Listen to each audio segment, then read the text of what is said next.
குழந்தையே உன் பச்சை தேனை ஊற்று என் இச்சை தீயை ஆற்று அடிக்கச்சை கனியை பந்தி நடத்து கட்டில் இலை போட்டு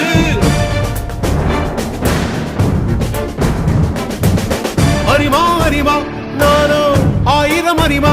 உன் போ பொன்னான் கிடைத்தால் சும்மா விடுமா